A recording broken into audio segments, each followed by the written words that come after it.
Episode number 143 from the Mailbag.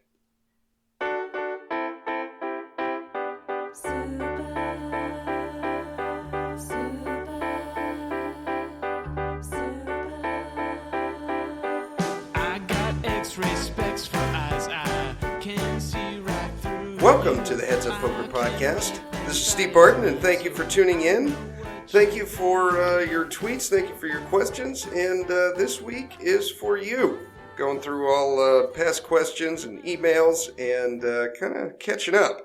I've been busy the last 2 weeks. In that time, I played a little poker. I actually got in touch with Phil Hellmuth, and he's agreed to coming on the show, so I am super excited about that. And you guys can email me any questions you want me to ask, but I can guarantee you that, at least in my opinion, this guy is probably the best tournament no-limit hold'em player in the world. And I want to pick his brain on some strategy on that. So you can guarantee there's going to be some of that. But I've been, the last couple of weeks have been super crazy with work. We've had a lot of fires popping off in California. And we've been fighting those, and I haven't been sent off to any of the brush fires because we're a city department, but we do send guys out, and when we send them out, we got to have someone else to take their place at the station while they're gone. And so these guys have been gone for 2-3 weeks at a time, and it's just been nuts. But it's been a lot of fun. I've been working a lot. We've caught a lot of fires in the city, which has been some interesting ones. What else have I got coming up? Oh, upcoming, I've got a TPE video series coming out with Mark. I'm excited about that. Mark and I are going to review, we're either going to do some sit and goes on how to play anywhere from 20 to 30 man sit and goes, or we might do a deep run I had in a tournament. I'm not sure which we'll do yet, but got that coming up on TPE, so that's going to be a lot of fun. We have a new iTunes review, 5-star review from Sean Fogelman. Sean, I can't remember if I thanked you for this one yet or not, but says, great podcast, love the podcast and the hand analysis from both Steve and Mike. The latest episode had an inspirational speech at the end of it that really touched home with me. Really like the fact that you have the best of both worlds, with Steve being the rec online grinder and Mike playing the live cash and live tourneys. Views from the two of them, as well as some pretty awesome guests, make this podcast all the better. Thank you, Sean. I appreciate it. Very cool. Update with Mac. He did his first series up in Chicago, and he played the first tournament he played. He ran really deep in.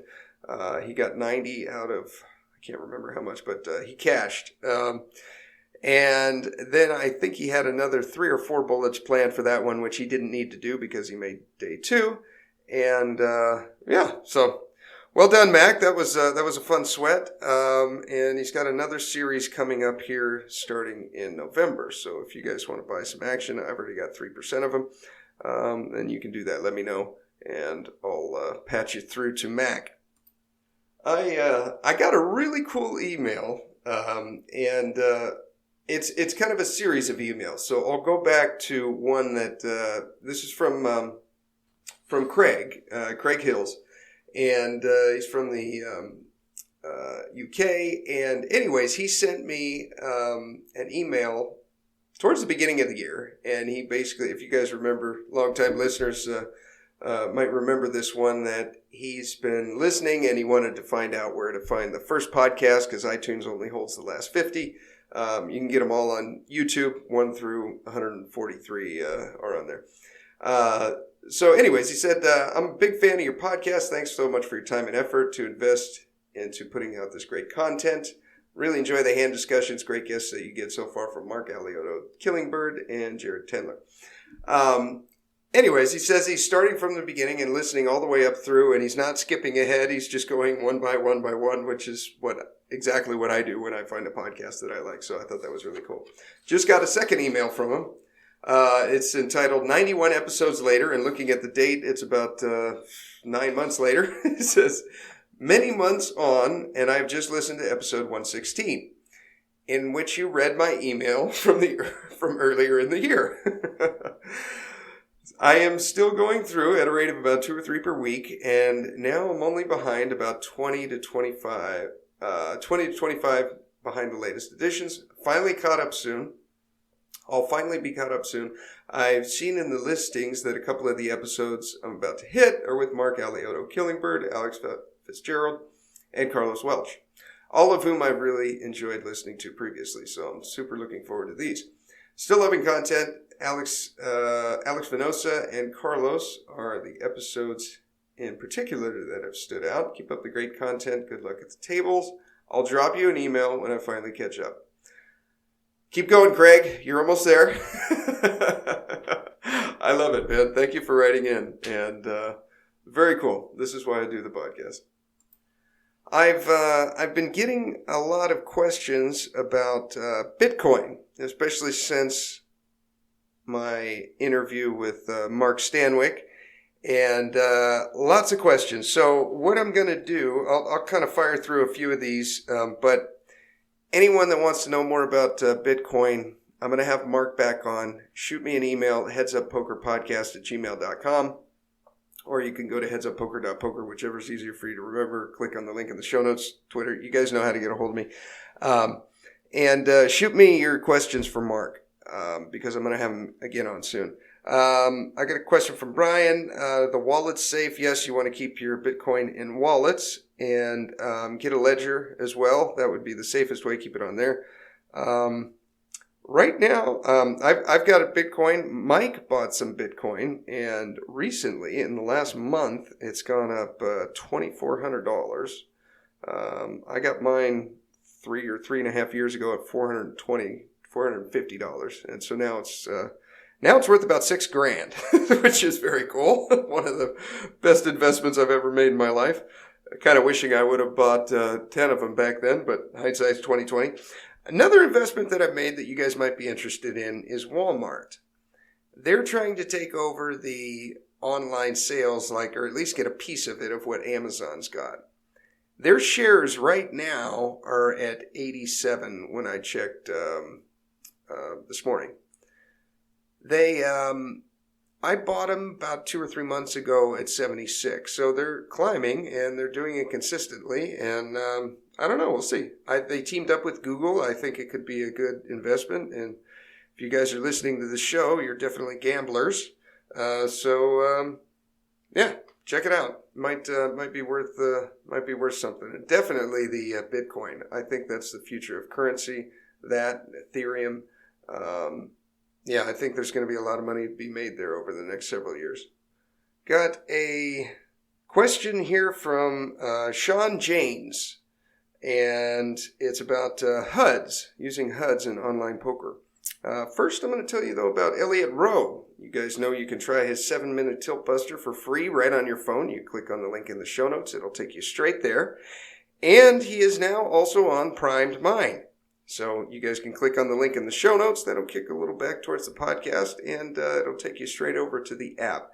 I just tried it for the first time about 10 minutes ago, and I signed up for an account, and I listened to it before I recorded this podcast right now, and it was a confidence booster, and it's set up almost like a classroom.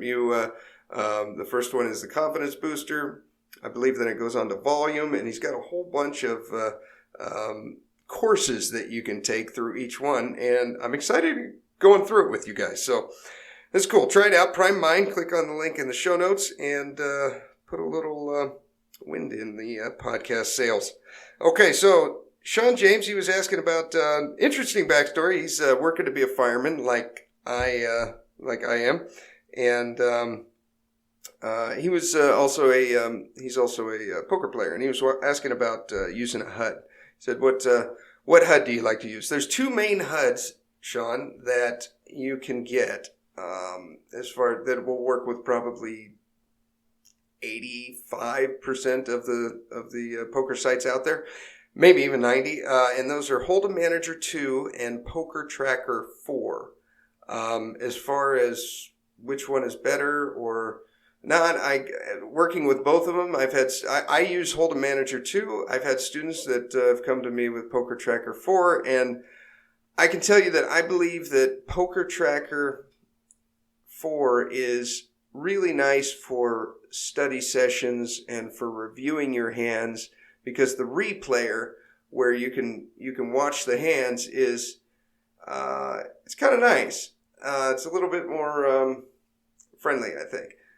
Whereas Hold'em Manager 2, I think it's a little bit better in game when you're playing, as far as the HUD and how to set it up. But this is a guy from who owns Hold'em Manager 2. They're both going to do basically the same thing. They have different languages in that, let's say you wanted to, find out how many times you 3-bet. How many times an opponent 3-bets.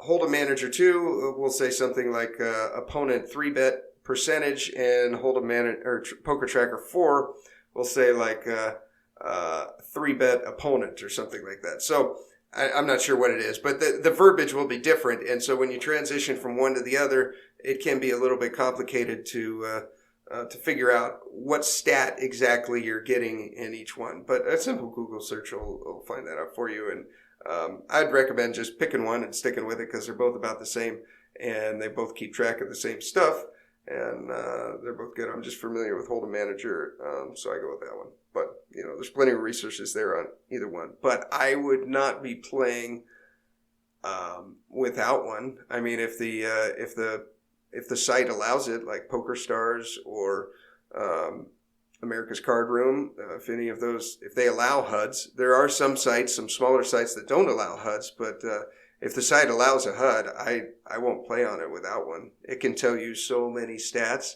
that you otherwise would never ever know. And it can be very, very useful. Just at a glance, you can look at a virtually unknown player that you may have a few hundred hands on, and you can get a pretty accurate style of what type of player he is. And then when you start getting thousands of hands on him, you can actually dissect and find out their weaknesses and really how to beat them. So, yeah. Anyways, so that's the HUD I use is Hold'em Manager 2. From Dan, from Twitter. Dan is a husband, a father of 2. He likes long walks on the beach and romantic candlelit dinners. No, I'm kidding. Dan, you've thrown some kind words my way, at a time when I needed them, and I appreciate that. Thank you for being there, and thank you for listening. Dan's got an interesting story. You guys, longtime listeners, know I've been an Amazon seller, and Dan listened to one of the podcasts where I was talking about it, and he asked me about it. I threw him some resources and some people to get in contact with, and then it was probably, I don't remember how long it was, Dan, but it must have been 6 months or almost a year later. You wrote me and you said that you'd had $15K in profit, and that you've sold $50,000 worth of items. Very cool. That was awesome. I was like, this is the reason I do the podcast, because of you guys. My number one goal when I started this was to basically just get better at poker, and I'm realizing that it was kind of to get better at all aspects of life and to help anyone else out along the way that I could. And this show has been awesome, and you guys have been awesome, and it's been a blast. So Dan was writing in. He said he was asking about Bovada. He says it's up again. Is that true? And so I did some research. I haven't deposited on it, but basically from ghosting the forums and 2+2 and all that, it sounds like Bovada is back up and running.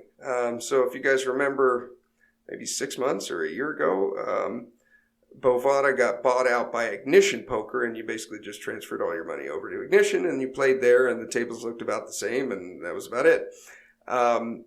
Well, now Bovada's up again. So I was wondering if you can have an Ignition account and a Bovada account and then play on both of them at the same time. And the answer is no, because they both use the same, I don't know what it would be called, skin or server, or it doesn't work like that. You can sign up on an Ignition tournament and be playing players that are playing on Ignition, and also players in that tournament can be on Bovada and playing. But you can't play on both of them at the same time. But you can deposit on both and pick whichever one you like best. But I don't really see much of a point in that. They're both basically the same. I mean, even my HUD that I use on Ignition, it worked on Bovada. I would have no reason to do that. But anyways, yeah. So kind of interesting. I don't know why they opened up again. I read some things that said that Bovada was just doing sports betting, and maybe they found after a year or so that a lot of their sports bets dropped off because a lot of poker players are gamblers as well, and they like to bet sports. I don't know. But some other sites. One site that I'm going to try out, actually, that now that we're on the subject of different sites to play on, Poker Mania. I was playing. I'm trying to remember where I was. I think it might have been the World Series of Poker, and I sat down, and this guy next to me was pretty talkative, and he was saying that he was working for an online poker site. And I thought, oh, okay, I wonder, which is Stars. And he said one that I'd never heard of before, and it was Poker Mania. And he said it was run on Bitcoin, which was interesting to me. So you deposit Bitcoin on there, and you can play. Now, I went to the site, and I read some of the forums, and apparently you can deposit regular money as well, but Bitcoin is the quickest and the easiest, and I found that to be true with ACR and with Ignition as well. You can get it off quick, and you can put it on quick. Anyways, so I'm going to try that one out. It sounds like a small pool of players, and HUDs don't work on there. It doesn't support HUDs. So that to me says small fields, soft competition with no HUDs. I mean, the pros want to go where the HUDs work. I was just talking about that earlier. If the HUDs do not work there, then it seems like it'd be a really good place to play. Sometimes with the small fields, you don't get very big buy-ins. So if you're looking to play a little bit more, then it might not be. I'm not sure. I'm going to go on and I'm going to try it out. And if you guys have played on there, let me know what you think. headsuppokerpodcast@gmail.com. So we'll see how that goes. We've got a strategy hand here from Michael Robinson. Thank you for writing in, Michael. The strategy section is brought to you by none other than Tournament Poker Edge. Yes, here's my favorite tournament training site.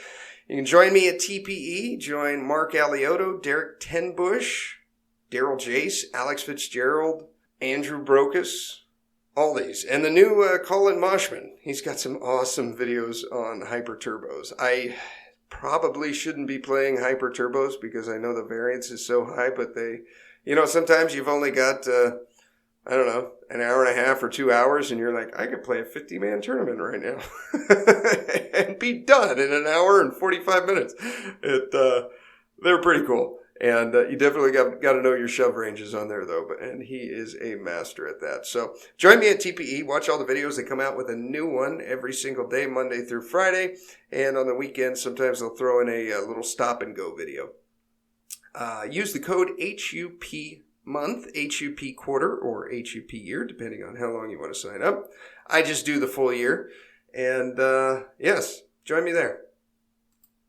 Okay, strategy hand from Michael Robinson. Okay, now this is from a home game, and I like this, Michael. This is cool. I play home games probably, 4 times a year, something like that, and it's a lot of fun. You just got $50 poker, 50-cent dollar poker, or 1 and 2, or whatever it is. You're playing it with your buddies, drink a beer.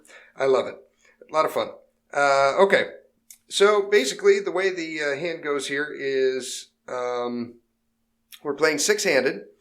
He doesn't say the levels, but he gives all the amounts in big blinds here. We're playing 6-handed, and there's 3 folds, which means the under the gun folds, the hijack folds, the cutoff folds, and now it folds to the button. The button has 15 big blinds, and he shoves all in. The small blind has 40 big blinds, and he calls, leaving himself 25 big blinds behind. Now, Hero, we are in the big blind with, we have 45 big blinds, so we basically have 40 big blinds effective. And we have Queen Jack offsuit. So, what to do?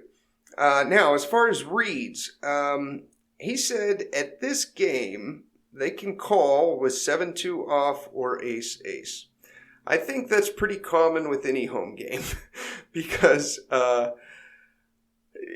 guys are sitting there drinking beer, you got the chips and salsa going, and there's the friendly dynamic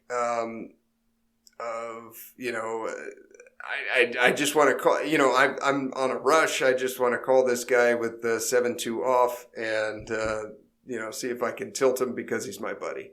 That kind of thing. Everyone kind of accepts, I think, that the money's just kind of going around the table and it's more for fun than anything else, amounts that people don't necessarily care about too much. Other home games are very different. I've played in some of those that are a little bit more serious, but the way that you're describing this, Michael, I think that, you could be a little bit, we could call kind of wide here. Okay. So, but you say at this game they can call with 7-2 off or ace-ace. So what kind of range do we put in for the button shover of 15 big blinds? And what kind of range do we put in for the small blind caller? Because he calls there instead of re-raising to isolate and knock hero out. And how do we look against those ranges? So for player one on the button, I'm just using a program called Slice. You plug in each range here and see what we got. I put, for 15 big blinds, I put any pair, basically 50% of the deck, maybe a little bit less than that, maybe 48. It says 49.02. Okay, is what I've got in here. Now I've got them shoving any suited ace, any suited king, lots of queens and jacks, down to like queen 7 and 10-7 and, just very wide, and a few little suited connectors in there, like 6-5 suited, 7-8 suited. This may be a little bit too wide, but I'm going pretty wide on him just to kind of illustrate a point. Okay, so let's say he is shoving that wide. Player two, what's he going to call with here? Now, we've got some information on player two in the small blind who calls 15 big blinds with 40 big blinds in a stack, leaving himself 25 behind. What is he calling here with? Now, you do have one read. It says, I have a little info. I had, on the small blind, he seemed like he was playing tight aggressive. Okay, so guy in the button shoves, guy in the small blind playing tight aggressive. I put him calling any pair, so 2s, 3 aces, any suited ace and any offsuit ace, ace 9 and up. And all broadways. So jack 10, queen 10, and then jack 10 off through ace 10 off like that. That comes out to about 21.6%. So we plug that in. And our range, we plug in queen jack offsuit.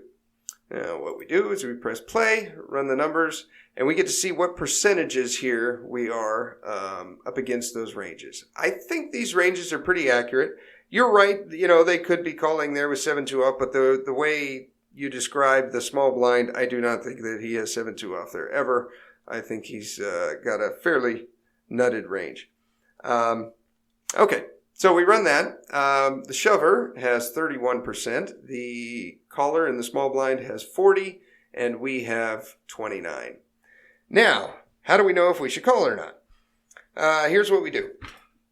We add up all the money in the pot if we were to call. So we got 15 big blinds shoved on the button, 15 called in the small blind, and 15 called in the big blind.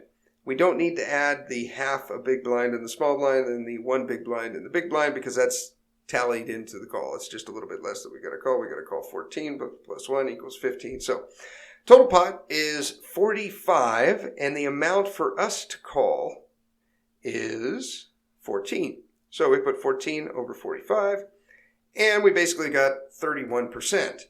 Now, according to this, the ranges we plugged in, we only have 29. So we don't quite have the amount that we need to call there. Now, what we could do, remember here that the small blind has 40 big blinds to start the hand. we have 40 big blinds behind, leaving us both 25 big blinds and 25 big blinds behind for 50 big blinds behind between the two of us and 45 in the middle. At that point, we've got 25 left in our stack. There's 45 in the middle. In the stack, you can think of the ratio, stack to pot ratio. It's like 0.5 to 1. It's we're kind of committed to just about anything here, and there's a lot of flops that we're not going to like. I guess my point is, I think what we need to do here, I don't think we can ever call and then be flop dependent and either go with it or not, depending on our hand. I think we need to either decide right here, right now, whether we want to play this or not and act accordingly. I think this needs to be a pre-flop decision, either going with it or folding. And I think it would be a bad move to just call here and then see what the guy does on the flop when you have one player all in and now you're up against a small blind who has a stronger range than you do. And I just think it's a recipe for losing money. So if it were me, I would forfeit my one big blind and I would not put another 45 in, and I would fold and see how it works out. So results here. Michael says, let's see, a little info. Seemed like he was playing tight aggressive. I folded. Button had 9-9 and small blind rolled over ace king, and 9-9 won the hand. So thank you for sending that hand in, Michael. I like the details, and if anyone else wants to submit a hand to the podcast, you can do so at headsuppoker.poker and just click on the submit a hand button. I'll read it on the air, and if I have a guest on, I'll analyze it with them for you, or I'll do it myself. So, thank you, Michael. And when you guys do write in, make sure you give plenty of detailed descriptions. The more details, the better. So even like as far as like who the opponents were, the type of clothes they're wearing, how old they were, like that. Any little detail helps. Yes. So that's it for this week. Check out all things poker at headsuppoker.poker. You can check me out on Twitter. Tweet me a tweet there at HUP Podcast. You can listen on iTunes, Stitcher, YouTube, Podbean, all the outlets. Rate and review us on iTunes, and I'll read it on the air. You can donate to the podcast at headsuppoker.poker. Thank you for tuning in, and here is your weekly motivational speech. The wolf on the hill is never as hungry as the wolf climbing the hill. It's not easy going it alone, but if you keep going, stay true to yourself, it will be worth it in the end. The hardest walk you can make is the walk you make alone. But that is the walk that makes you the strongest. That is the walk that builds your character the most. To all of you fighting battles alone, to all of you going against the grain, battling the naysayers, stay strong, keep going. Stay strong, keep going. This walk is hard, but the hardest walks lead to the greatest destinations. The toughest climbs always lead to the best views. It will be worth it in the end. And if you show what you are made of, the right people will show up in your life. You won't be a lone wolf forever.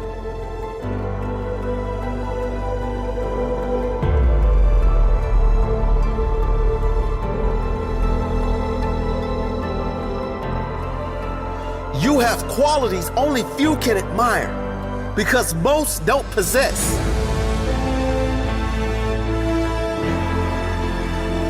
You have strength only few can understand because most have never experienced.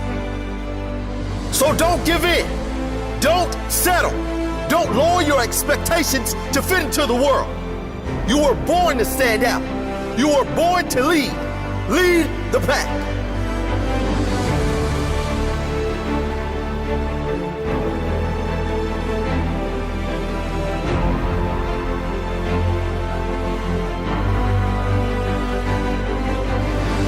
They say the wolf on the hill is never as hungry as the wolf climbing the hill.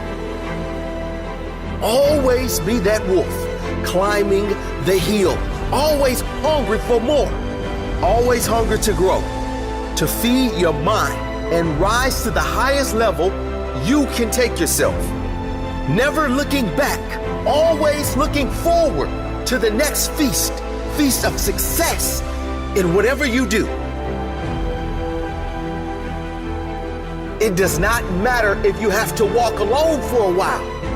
It is much better to walk alone in the right direction than to follow the herd walking in the wrong direction. Stay strong. Be different.